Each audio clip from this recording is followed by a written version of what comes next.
ولا تلبسوا الحق بالباطل وتكتموا الحق وأنتم تعلمون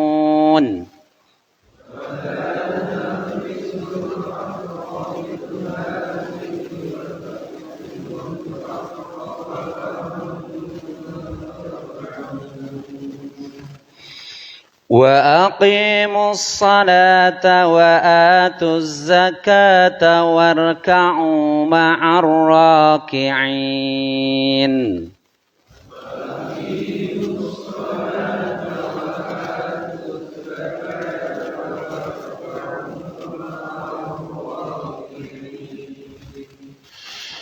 أتأمرون الناس بالبر وتنسون أنفسكم وأنتم تتلون الكتاب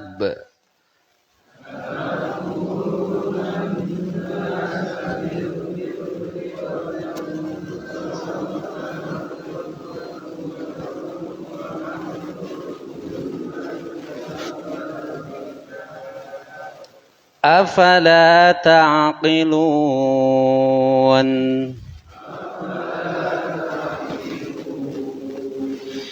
واستعينوا بالصبر والصلاة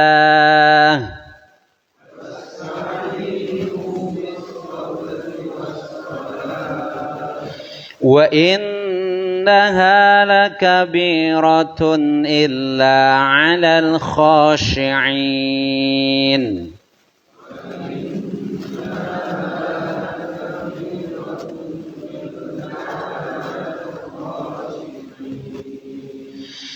الذين يظنون أنهم ملاقو ربهم وأنهم إليه راجعون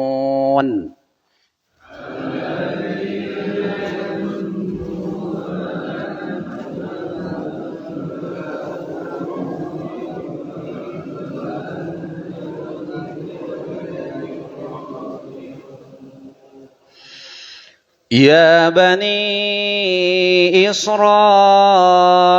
اذكروا نعمتي التي أنعمت عليكم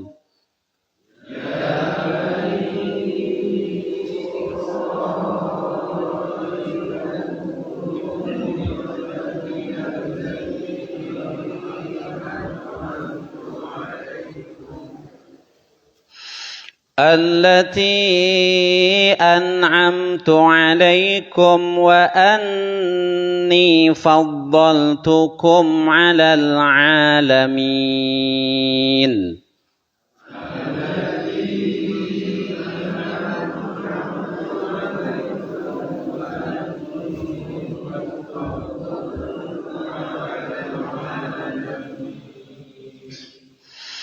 واتقوا يوما لا تجزي نفس عن نفس شيئا ولا يقبل منها شفاعة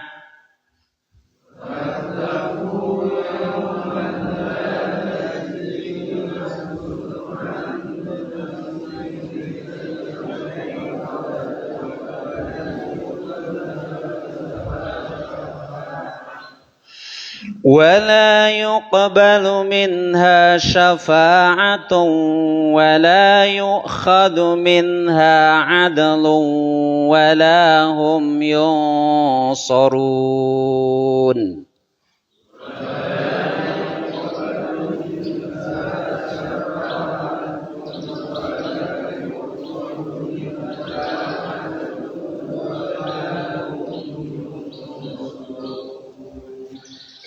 Baik teman-teman, mudah-mudahan dengan dibacakan beberapa ayat tadi menjadikan kita kaum yang diberikan jaminan oleh Allah Subhanahu wa taala melalui sabda Rasulullah sallallahu alaihi wasallam di dalam hadis riwayat muttafaqun alaih ya kalau tidak salah. Ada kalimat dari Rasulullah, ada pernyataan dari Rasulullah, wa majtama'a qaumun Wama dan tidaklah iztama'a berkumpul kaumun satu kaum fi baitin di satu rumah mim buyutillahi di antara rumah-rumah Allah. Apa yang dilakukan kaum tersebut? Yatluna kitaballah. Mereka membaca kitab Allah, yaitu Al-Quran. Tidak hanya sekedar membaca, tadi kita sudah membaca. Kemudian wayatadarasunahu bainahum. Dan mereka menderes, mempelajarinya di antara mereka, gitu ya. Membaca Al-Quran, kemudian mencoba memahaminya, mentadarusinya, gitu ya. Illa kecuali najalat alaihimus sakinatu. Yang pertama jaminan Allah ya melalui lisan nabinya, orang yang membaca Al-Quran di rumah Allah, di antara rumah-rumah Allah. Al-Ikhlas ini masjid ya, masjid itu rumah Allah ya. Ini termasuk baitin fi buyutillah, mim buyutillah, satu rumah di antara rumah-rumah Allah. Jaminan yang pertama nazalat alaihimus sakinah, turun atas mereka as-sakinatu, menjadi fa'il ini ya. Sakinah itu ketentraman, ketenangan, kedamaian. Nih jaminan yang pertama, orang yang membaca Al-Quran, Allah akan turunkan ketenangan ke dalam hati-hatinya ya. Insyaallah pada pagi hari ini kita merasa tenang atau merasa gelisah? Kalau merasa gelisah bukan hadis yang salah ya. Kita mungkin yang keliru ya, datang ke masjidnya nawaitunya salah gitu. Ya, ini jaminan dari Nabi ya. Pasti nazalat alaihimus sakinah. Yang kedua, wa ghasyiyatuhumur rahmah. Akan menyelimuti kepada kaum tersebut yang berada di dalam masjid membaca Al-Qur'an, mentadarusinya adalah rahmah, kasih sayang. Ya, kasih sayang Allah tercurah kepada mereka, masing-masing di antara mereka pun muncul rasa saling menyayangi karena ada kepentingan kebersamaan memahami ayat-ayat Allah. Yang ketiga, wa haffathumul malaikatu, mengelilingi mereka malaikat. Malaikat jamak taksir dari malakun. Artinya tidak satu tapi banyak malaikat. Ya, dalam bahasa kita malaikat menjadi tunggal padahal sesungguhnya malaikat itu jamak. Kalau disebut malaikat berarti banyak. Haffathumul malaikat, mengelilingi kepada mereka malaikat. Nah, teman-teman yakin bahwa kita bersama di pagi hari ini, di tengah-tengah kita ada malaikat yang mengelilingi kita. Kan dekat tinggalinya, tapi kan ada dalil. Ya, meskipun tidak nampak, tapi kalau dalil mengatakan mengelilingi malaikat, maka kita beriman, seberiman-imannya insyaallah kebersamaan kita ini disertai oleh malaikat. Dan kemudian yang terakhir jaminannya wa dzakaruhumullahu fimman indahu. Nah, ini luar biasa ya. Wa dzakaruhum, dan menyebut-nyebut mereka. Siapa? Allahu, Allah fa'ilnya. Allah menyebut-nyebut mereka fimman indahum, ya, pada siapa yang ada di sekeliling Allah, para malaikat. Jadi dibangga-banggakan oleh Allah orang-orang yang membaca Al-Quran kemudian mentadaburinya, mentadarusinya, maka ini menjadi kaum yang dibangga-banggakan oleh Allah di sisi malaikat. Nah, mudah-mudahan kita termasuk kaum tersebut ya. Amin ya robbal alamin. Tentu luruskan niat kita bersama bahwa mempelajari Al-Quran semata-mata ingin meraih keridhaan Allah dan mendapatkan petunjuk dari Al-Quran, karena Allah menyatakan Quran itu hudan linnas, petunjuk bagi manusia, sementara hudan sendiri sering saya sampaikan adalah at-thoriqu al-musilu ilal matlubi, jalan yang bisa menyampaikan kepada apa yang dicita-citakan. Baik teman-teman, kita awali ayat 40 ya. Nah, ini yang diseru atau ini bercerita tentang Bani Israel ya. Kalimatnya jelas sekali, ya Bani Israila, yaitu harfun nida ya, huruf seruan, huruf panggilan. Kalau Allah menggunakan huruf panggilan mengawali firman-Nya, maka ini menunjukkan ada informasi yang teramat sangat penting bagi yang diseru ya. Ya ayyuhalladzina amanu umpamanya. Ya, maka ini ada informasi penting untuk yang diseru terhadap orang-orang beriman. Ya ayyuhalladzina kafaru dan lain sebagainya. Nah, ini yang diserunya adalah Bani Israel. Ya Bani Israila, wahai Bani Israel. Bani itu adalah anak keturunan, anak putra putri keturunan. Israel itu adalah gelar yang diberikan kepada Nabi Yakub alaihi salam. Ya, Isra itu artinya hamba atau kekasih. Il itu adalah Allah. Israel adalah hamba Allah, kekasih Allah. Nabi Yakub mendapatkan gelar Israel. Jadi wahai anak cucu Nabi Yakub lah begitu. Israel itu ya. Nah, sekarang jadi bangsa Israel gitu ya. Padahal Israelnya itu gelar Nabi Yakub. Nabi Yakub sendiri adalah putranya Nabi Ishak. Nabi Ishak sendiri adalah putranya Nabi Ibrahim alaihi salam. Berarti Nabi Yakub teh cucunya Nabi Ibrahim alaihi salam. Wahai Bani Israel, wahai anak cucunya Israel gitu ya. Nah, ini kan Al-Baqarah ini Madaniyah ya, kelompok surat Madaniyah, kelompok surat yang turun di Madinah. Nah, berarti yang diseru Bani Israel di sini adalah anak cucu Nabi Yakub yang hidup di zaman Rasulullah di Madinah, orang-orang Yahudi gitu. Diseru dengan kalimat ini. Wahai Bani Israel, udhkuru. Nah, ini teman-teman Rabu depan insyaallah ya kita masuk kepada fi'il amr. Teman-teman yang belajar bahasa Arab bareng gitu ya. Kita masuk kepada fi'il amr setelah fi'il madi dan fi'il mudhari kita pelajari, maka pertemuan selanjutnya insyaallah fi'il amr. Udhkuru termasuk di dalamnya. Dari dzakara yadhkuru artinya mengingat. Udhkur, ingatlah oleh kamu hai seorang laki-laki. Udhkura, ingatlah oleh kalian dua orang laki-laki. Udhkuru, ingatlah oleh kalian semua hai laki-laki secara lafaz ya. Gaya bahasa Al-Quran menyebutkan sebagian, yang dimaksud seluruhnya. Disebutkan dalam ayat ini udhkuru ya, yang ditujunya laki-laki, tapi berlaku juga bagi perempuan. Bagi anak cucu Nabi Yakub, Bani Israel, baik laki-laki dan perempuan, terkena dengan perintah ini. Udhkuru, ingatlah oleh kalian semua.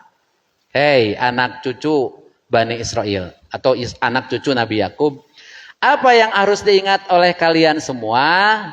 Udhkuru nikmati.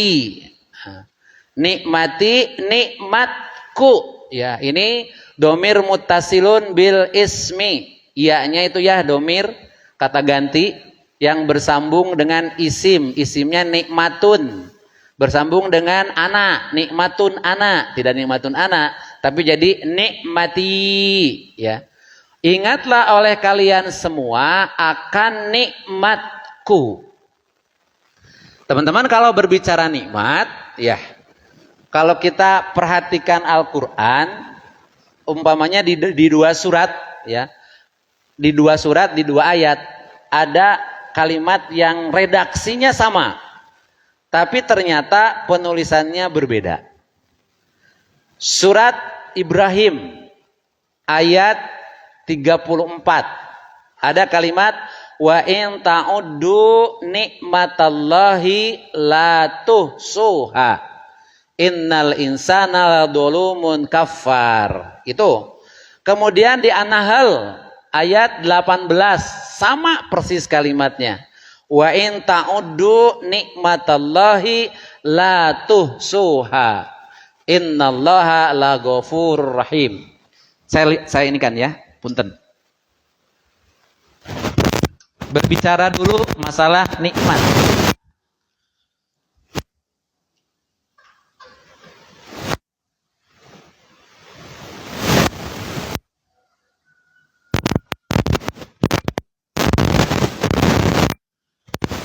Dalam surat Ibrahim ayat 34 wa in ta'udu nikmatallahi, kalimat nikmatnya seperti ini. Punten dicek bilih lepat ya. Sementara di dalam surat An-Nahl ayat 18 nikmatnya seperti ini tulisannya.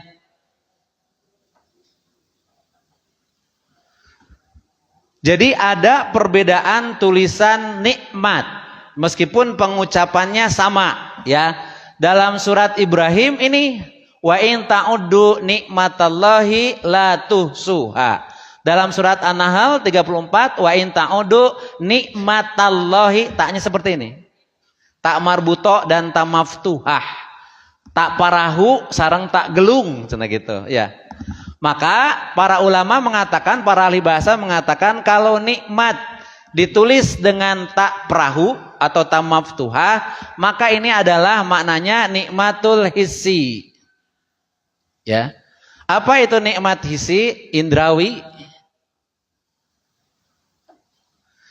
Nikmat yang dirasakan oleh jasadia, oleh fisik. Makanan, minuman, tempat tinggal, pakaian dan lain sebagainya itu termasuk nikmat hissi.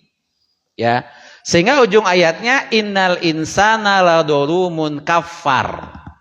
Sesungguhnya manusia betul-betul zalim dan betul-betul kufur terhadap nikmat yang ini.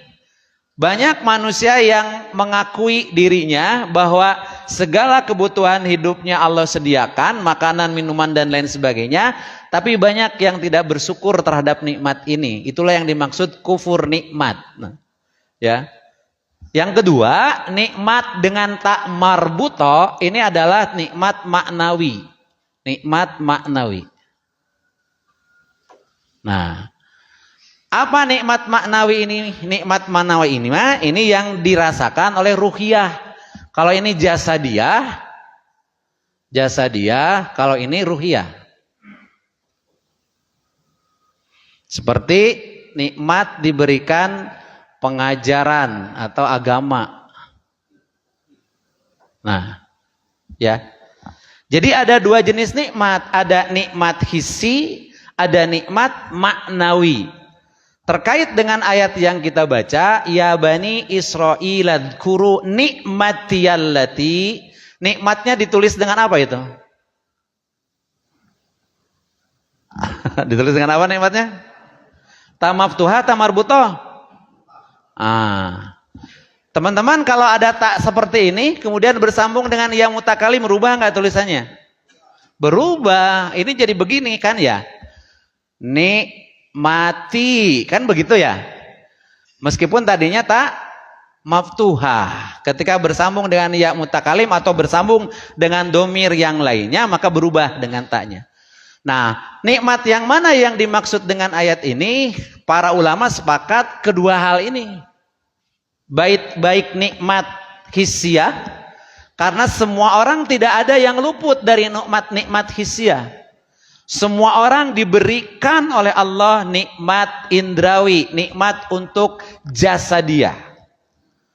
Tapi ketika Allah menawarkan nikmat maknawi berupa ajaran agama, tidak semua orang membuka diri untuk menerima ajaran tersebut. Begitu. Ya. Bani Israel diberikan oleh Allah nikmat indrawi, nikmat hissi pasti.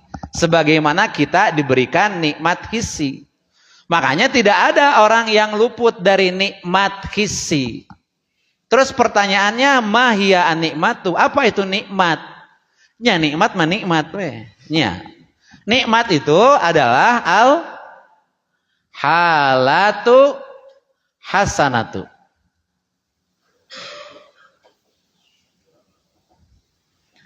Al-halatu hasanatu adalah keadaan yang baik. Keadaan yang baik, yang serasi, yang sesuai dengan keinginan. Ini nikmat. Keadaan yang cocok, keadaan baik, keadaan yang sesuai dengan keinginan itu nikmat. Seseorang yang merasakan lapar, kemudian ada makanan, maka kemudian makanan itu dimakan, nikmat bukan? Nikmat karena al-halatul hasanatu. Sebuah keadaan yang cocok sesuai dengan apa yang dibutuhkan. Butuh minuman, ada minum, kemudian minum, nikmat. Karena itu al-halatul hasanatu. Yang pertama. Yang kedua, nikmat itu adalah az-ziyadah. Tambahan. Dari yang sebelumnya kita tidak memiliki, kemudian jadi memiliki, itu nikmat. Dari sesuatu yang tadinya kita tidak bisa menjadi bisa, itu nikmat. Sesuatu yang kita tidak tahu menjadi tahu, itu nikmat karena az-ziyadah. Ya. Mari kita ingat-ingat kembali, bukankah ketika kita lahir kita tidak tahu apa-apa? Kemudian Allah berikan as-sam'a, al-absar, al-afidah. Maka dengan as-sam'a masuk beraneka ragam bunyi, masuk beraneka ragam suara. Kemudian dan as-sam'a ini kita bisa membedakan mana suara manusia, mana suara binatang, mana suara kendaraan. Ini az-ziyadah, tambahan. Tadinya tidak tahu menjadi tahu. Dengan al-absar kita bisa memperhatikan beraneka ragam warna. Kita bisa tahu ini suara ayah, ini suara ibu dan lain sebagainya. Maka itu az-ziyadah, tambahan dari yang tadinya tidak tahu menjadi tahu. Dari yang tadinya tidak bisa menjadi bisa. Bukankah kita lahir dalam keadaan nangkarak bengkang? Mahu anak nangkarak bengkang. Nah, nangkarak bengkang teh. Telentang, tidak bisa apa-apa, nangkarak kayak gitu ya. Nah, kemudian bisa nyangigir, bisa nangkuban, bisa ngorondang, bisa mapai-mapai meja, akhirnya bisa berlari. Itu ziyadah. Maka tidak ada seorang pun yang luput dari nikmat Allah. Maka pantas kalau kemudian semua manusia dituntut untuk bersyukur kepada Allah. Ya, baik yang manusia kafir, manusia mukmin apalagi, semuanya dituntut untuk bersyukur, berterima kasih kepada Allah. Karena dengan pemberian Allah, dengan nikmat-nikmat yang Allah berikan itulah kita menjadi seperti sekarang ini. Gitu ya. Nah, di sini Bani Israel dituntut oleh Allah Subhanahu wa taala untuk mengingat kembali, hei Bani Israel, hei Yahudi yang ada di Madinah yang sejaman dengan Rasulullah, udkuru, ingatlah oleh kalian nikmat-nikmat Allah, baik nikmat hissi yang dirasakan oleh jasadiahnya atau nikmat maknawi, nikmat diberikan ajaran agama. Kenapa? Karena justru di Bani Israel inilah muncul atau Allah turunkan para nabi yang sebangsa dengan mereka. Ya. Jadi kan kalau kita runut kisahnya dahulu ya, Nabi Yakub itu kan punya 12 anak Pak ya. Ya. Di antaranya ada Yusuf yang menjadi nabi. Ya. Nabi Yusuf inilah yang kemudian hijrah dengan sebab dibuang sama teman-temannya, sama kakak-kakaknya, sama saudara-saudaranya, dimasukin ke dalam sumur. Kemudian ada kafilah dagang yang lewat itu haus, ngambil air dari sumur itu, nu aya kalaka Yusuf kecil gitu ya, Yusuf kecil akhirnya dibawa ke Mesir, dijual di Mesir. Jadilah Nabi Yusuf tinggal di Mesir. Terus singkat cerita Nabi Yusuf menjadi menteri keuangan, bendaharawan ya, bendaharawan Mesir, jadi pejabat di Mesir. Nah, semenjak Nabi Yusuf jadi pejabat di Mesir ini, maka saudara-saudaranya termasuk ayah dan ibunya yang pada awalnya bukan di Mesir, diangkut oleh Nabi Yusuf ke Mesir. Di Mesirlah kemudian mereka hidup sejahtera ya, beratus-ratus tahun lamanya, sampai sepeninggal Nabi Yakub, Nabi Yusuf, seiring berjalan masa, kemudian Mesir dipimpin oleh asalnya Mulkun, raja, kemudian diganti gelarnya jadi Fir'aun. Fir'aun itu bukan nama Pak. Fir'aun itu gelar raja ya. Namanya mah Ramses ada ya. Nah, semenjak Fir'aun menjadi penguasa Mesir, ada isu kepada Fir'aun bahwa Bani Israel itu balad mulkun yang dulu. Teman-temannya raja-raja yang dulu, dikhawatirkan Bani Israel ini kudeta. Gitu. Sudah diberikan tempat di zaman Nabi Yusuf ya, untuk khusus Bani Israel dihormati oleh orang-orang Mesir. Nah, kemudian karena ada isu seperti itu, maka kemudian Fir'aun menjadikan Bani Israel ini budak-budak atau yang dipekerja paksakan. Nah, semenjak itulah penderitaan demi penderitaan dialami oleh Bani Israel. Laki-lakinya dipaksa untuk kerja paksa, perempuan-perempuannya dipakai oleh orang Mesir untuk pemuas hawa nafsunya. Gitu. Maka kemudian Allah memberikan nikmat kepada mereka dengan menurunkan atau mengutus Nabi Musa alaihi salam kepada mereka. Dengan sebab wasilah Nabi Musa inilah kemudian mereka terbebas dari kekejaman Fir'aun, ya. Keluar eksodus dari Mesir gitu. Diiringi dengan beraneka ragam nikmat hissi yang Allah berikan. Nanti kita akan baca ayat-ayatnya, ya. Nah, Bani Israel yang ada di Madinah diperintahkan oleh Allah untuk mengingat kembali nikmat yang pernah dirasakan oleh nenek moyangnya dahulu. Karena kan bisa menjadi sebuah kebanggaan ketika kita punya ayah, ibu, kakak, nenek, kakek, nenek dan lain sebagainya yang Allah unggulkan baheula gitu, ya. Allah lebihkan baheula dengan diberikan beraneka ragam nikmat kepada mereka sehingga menuntun keturunannya untuk bersyukur dengan nikmat-nikmat tersebut, gitulah. Kurang lebih intinya seperti itu, ya. Jadi ya Bani Israil adkuru nikmatiyallati, hai Bani Israel, ingatlah oleh kalian semua akan nikmatku allati yang, ya. Apa nikmati lati? An'amtu alaikum. An'amtu alaikum.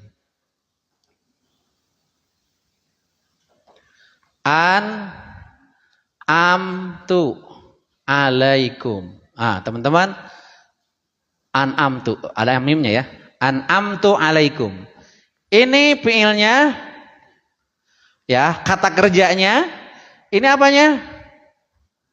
Ini kata kerjanya, tu'nya jadi apa? Domir mutasilun bil fi'li, kedudukannya sebagai subjek atau fa'il. Alaikum jar majrur, ya. Jar majrur, kedudukannya sebagai maf'ulun bi. Nah, ini sebagai fa'il, ini sebagai fi'il.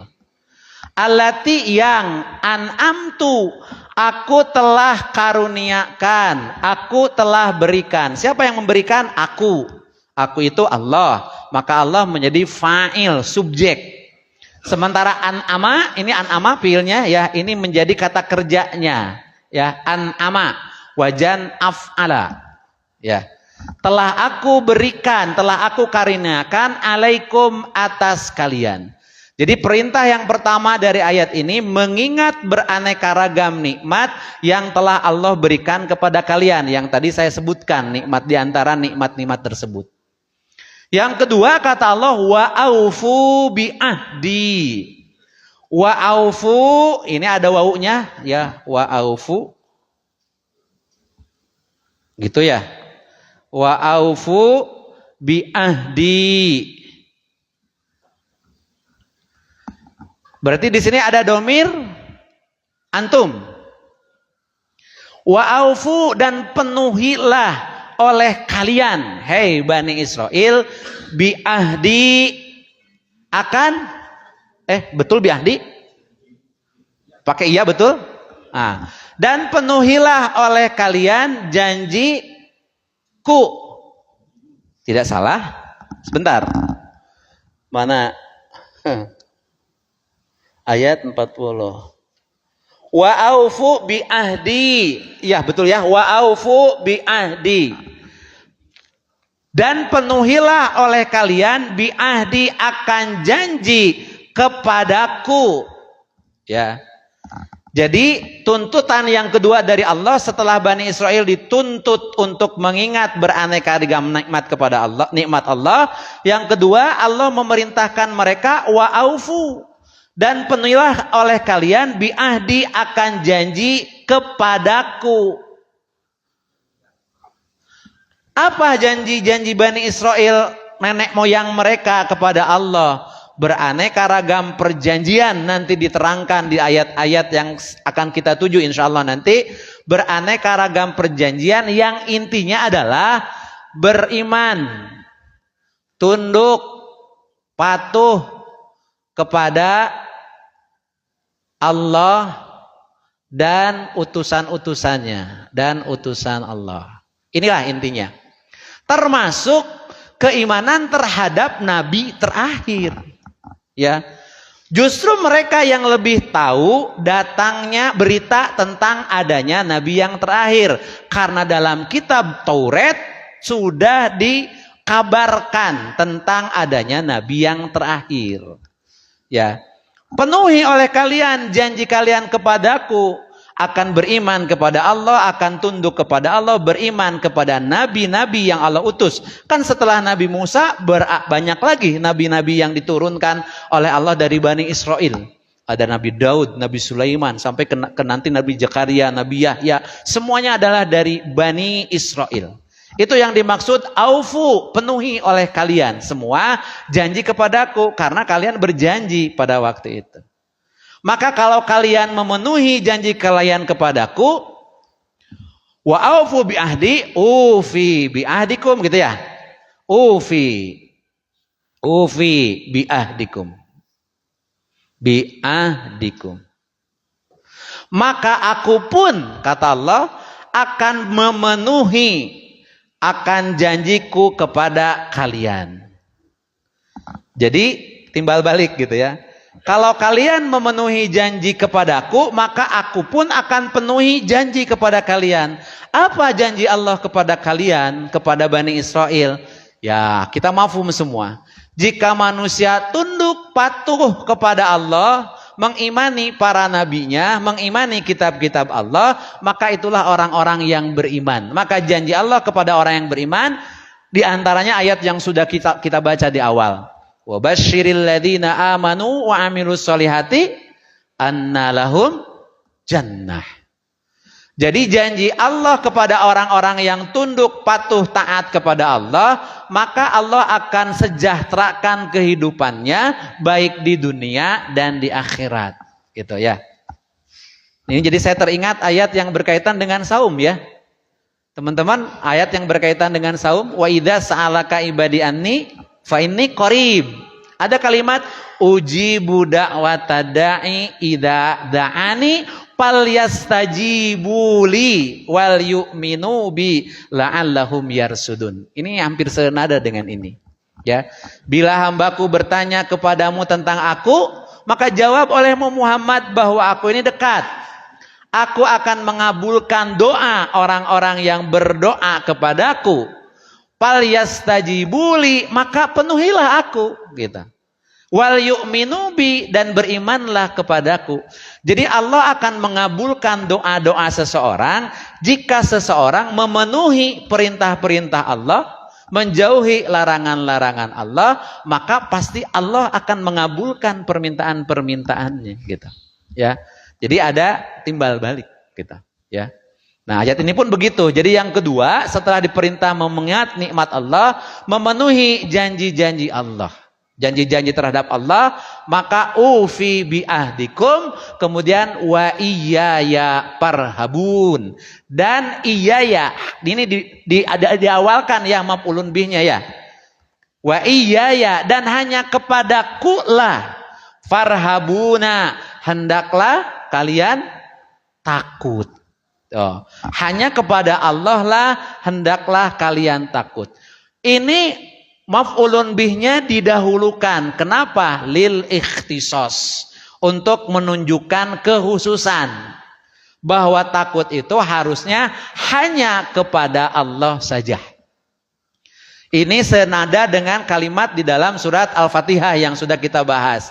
Iyyaka na'budu wa iyyaka nasta'in. Iyyaka-nya didahulukan, maf'ulun bihnya didahulukan, objeknya didahulukan. Kenapa? Karena penegasan ini, ya, kekhususan. Iyyaka na'budu, hanya kepada engkau kami beribadah. Kenapa tidak na'buduka? Ini kan sama ya. Na'buduka, na'buduka. Artinya apa? Na'buduka. Fi'il, fa'il, maf'ulun bih. Fi'ilnya na'budu, fa'ilnya nahnu. Ka-nya menjadi objek, maf'ulun bih. Na'buduka, kami beribadah kepadamu. Kenapa beda dengan iyyaka na'budu? Nah, ininya didahulukan. Lihat dikadieukeun. Iyyaka. Ini menunjukkan kekhususan, menunjukkan hanya, tidak kepada siapa-siapa. Demikian pun dengan ayat ini, wa iyaya farhabun. Dan hendaklah hanya kepadaku takut, ya. Bukan kepada siapa-siapa. Hanya kepada Allah lah zat yang harus kita takuti. Termasuk di sini Bani Israel. Wa iyaya farhabun, dan hanya kepadaku lah farhabun, hendaklah mereka takut. Yaitu Bani Israel. Bagaimana wujud takut kepada Allah? Maka wujud takut kepada Allah berbeda dengan takut kepada makhluk. Gitu. Ya. Kalau bapak-bapak, ayo nusin kucucunguk. Normalnya bapak-bapak mah, aya wae lah sigana mah. Ada yang takut dengan kecoa. Maka kalau takut dengan kecoa, ketemu kecoa lompat jauhan gitu, da teu wani, da sieun gitu. Takut kepada harimau, jangan nyamperkeun harimau. Tetapi takut kepada Allah mah justru bukan menjauhi Allah. Wujud takut kepada Allah itu adalah taqarrub, mendekatkan diri kepada Allah, diiringi dengan ketundukan dan kepatuhan kepada Allah. Itulah orang yang takut kepada Allah, ya.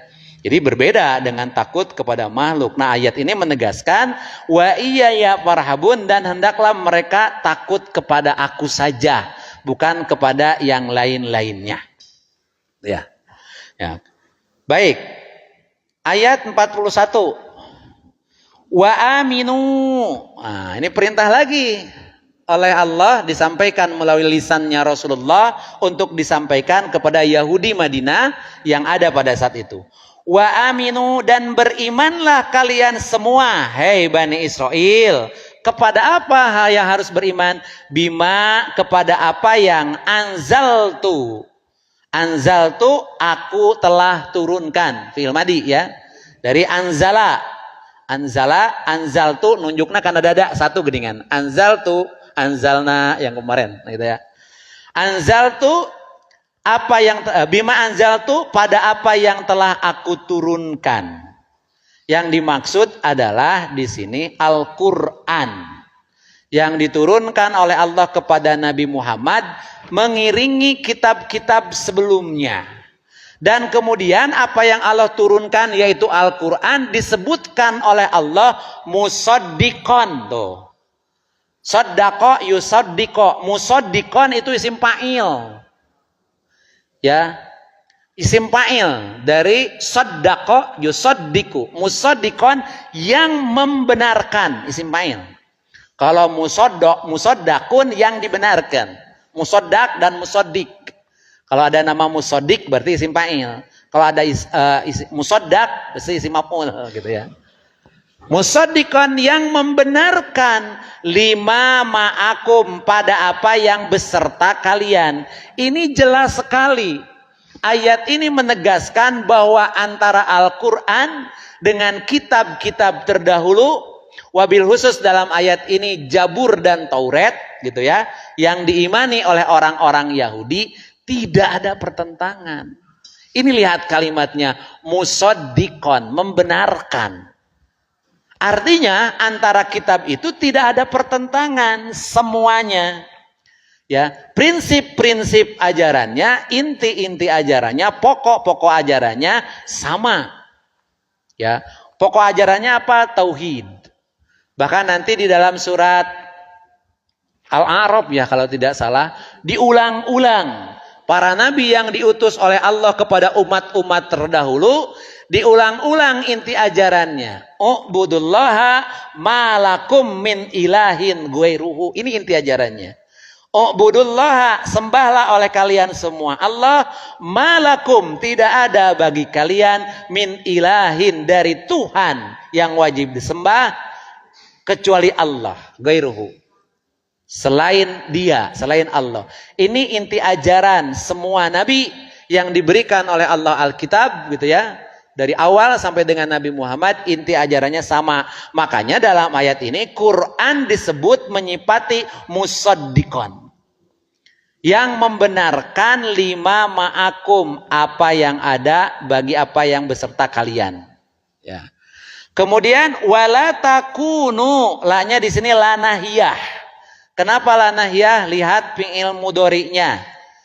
Kehilangan huruf nun di akhir. Asalnya takununa. Ya. Dari kana yakunu, yakunu yakunani yakununa, takunu takunani yakuna, takunu takunani takununa. Nah, ini takununa. Ada lanahiyah, tugas lanahiyah ini untuk menghilangkan huruf nun di akhir fi'il mudhari. Disebutnya hadfun nun. Kenapa hadfun nun? Karena fi'ilnya termasuk af'alul khamsah. Fi'il yang 5. Apa fi'il yang 5? Hadir di setiap hari Rabu. Nanti gitu ya. Iklan wae sebenarnya mah. Enggak apa-apa, mengiklankan kebaikan. Yuk kita sama-sama gitu. Wala dan janganlah takunu kalian menjadi awala yang pertama kafir. Nah, kok bisa awala kafirin bih? Bukankah ini di Madinah? Padahal sebelumnya Nabi itu di Mekah berhadapan dengan orang-orang musyrik. Bukankah yang pantas disebut awala kafirin bih itu orang musyrik yang pertama kali menolak Al-Quran? Maka para mufasir mengatakan yang dimaksud awala di sini bukan kafir yang pertama, tapi awala kafirin bih teh orang yang paling depan, paling menonjol, paling tarik menolak Al-Quran gitu. Karena memang Yahudi lah yang paling keras penolakannya terhadap Islam, terhadap Al-Quran. Jadi awala bukan menunjukkan urutan, tapi yang paling dominan gitu di sini ya. Maksud awala kafirin. Kalau yang paling pertama awala kafirin tentu orang-orang musyrik yang langsung berhadapan dengan Rasul ketika di Mekah, ketika Rasul menyampaikan Al-Quran, mereka menolak. Maka sesuai dengan urutan mereka yang paling kafir duluan. Tapi sesuai dengan peran, ya, kontribusi, dominasi, maka orang-orang Yahudi inilah yang paling terdepan, ya, melakukan kemusyrikan, melakukan penolakan terhadap Al-Quran, ya. Ya, jadi diperintahkan yang pertama beriman kepada Al-Quran karena Al-Quran membenarkan apa yang ada pada kalian. Yang kedua berupa larangan untuk menjadi orang yang tidak paling dominan, ya, mengkafiri Al-Quran. Dan yang ketiga larangan lagi. Kenapa larangan lagi? Lihat fi'il mudhari'nya hilang lagi huruf nunnya. Asalnya tashtaruna. Ada la'nahiyah, hilang huruf nunnya. Wala dan janganlah tashtaru, kalian menjual belikan, kalian menukar bi ayati akan ayat-ayatku samanan qalilan dengan harga yang sedikit. Kalau harga banyak kan dilarang itu memperjualbelikan ayat Allah dengan harga yang sedikit. Kalau harganya banyak, tidak ada harganya yang banyak menurut Allah Subhanahu wa ta'ala ketika seseorang memperjualbelikan ayat-ayat Allah.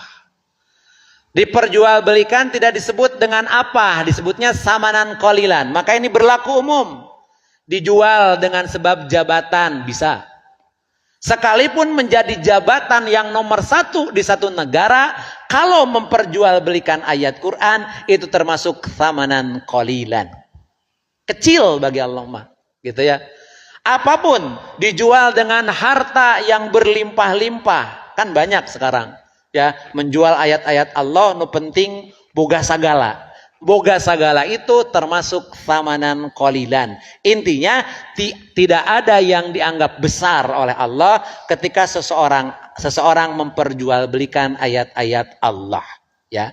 Wala tashtaru dan janganlah kalian memperjualbelikan bi ayati akan ayat-ayatku samanan qalilan dengan harga yang sedikit. Karena memang orang-orang Yahudi yang mengerti terhadap kitab, ya, banyak kemudian mereka yang sesuai dengan pesanan penguasa merubah ayat-ayat Allah sesuai dengan keinginan penguasa. Itu, ya. Itu maksud diantaranya memperjualbelikan. Ada juga yang menyembunyikan ayat-ayat Allah karena tidak sesuai dengan hawa nafsunya. Ini terjadi di tengah-tengah mereka. Nanti lebih jelas lagi di ayat-ayat berikut akan terlihat ayat-ayatnya yang menyatakan bahwa mereka berani merubah ayat-ayat Allah, mereka berani menyembunyikan ayat-ayat Allah, ya. Kemudian Wa iyaya, diulangi lagi, wa iyaya. Kalau tadi parhabun, sekarang wa iyaya fattakun. Dan hanya kepada akulah fattakuna, hendaklah mereka bertakwa. Takwa itu tunduk patuh kepada Allah tentunya. Nah, ya, teman-teman, jadi ini beberapa hal yang disampaikan oleh Allah di dalam surat Al-Baqarah terkait dengan Bani Israel. Masih banyak beberapa yang lainnya. Saya ingin menggarisbawahi bahwa ada kaidah yang menegaskan al-ibratu li umumi lafdi la bi khususi sababi. Pelajaran yang kita bisa petik itu dari keumuman lafad, bukan kekhususan sebab. Betapapun ini yang diseru adalah Bani Israel, tetapi ini berlaku untuk umum, termasuk berlaku bagi kita sebagai seorang muslim. Seorang muslim hendaklah mengingat nikmat-nikmat yang telah Allah berikan kepadanya, supaya timbul rasa syukur kepada Allah dengan nikmat yang telah Allah berikan. Syukur kepada Allah itu tidak hanya sekedar bil qaul, tidak hanya sekedar dengan ucapan alhamdulillah, tidak cukup. Tapi harus diwujudkan dengan perbuatan. Apa perbuatannya orang yang bersyukur kepada Allah? Maka kembali kepada definisi syukur. Syukur itu sarful abdi jami'a ma'an amallahu alaihi ila ma khuliqa li ajlihi. Kemampuan seorang hamba menempatkan sejumlah nikmat yang Allah berikan kepada hamba tersebut sesuai dengan maksud Allah berikan nikmat itu untuk apa. Secara ringkas, kita diberikan beraneka ragam nikmat oleh Allah Subhanahu wa taala. Kita dihidupkan oleh Allah Subhanahu wa taala, itu adalah nikmat yang luar biasa. Dibarengi dengan sejumlah kebutuhan yang telah Allah sediakan. Maka tanyakan kepada kita, apa maksud dan tujuan Allah menciptakan kita?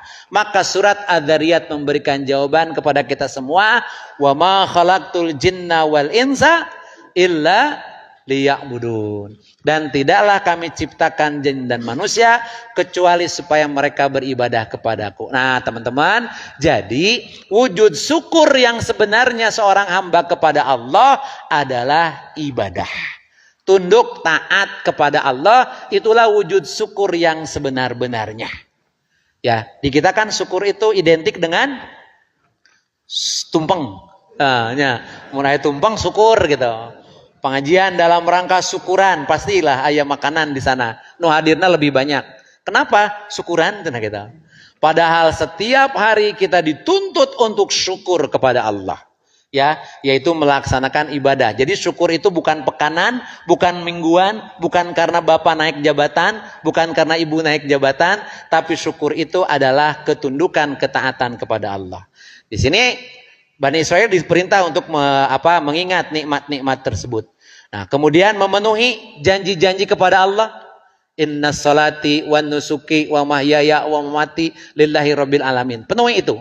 Maka otomatis Allah akan memenuhi apapun yang kita butuhkan. Karena Allah sendiri yang berjanji di dalam surat Tahrim ya? Surat Tahrim awal? Atau At-Tolak. Ya. Wa may yattaqillah yaj'al lahu makhraja wa yarzuqhu min haitsu la yahtasib. At-Tolak ya.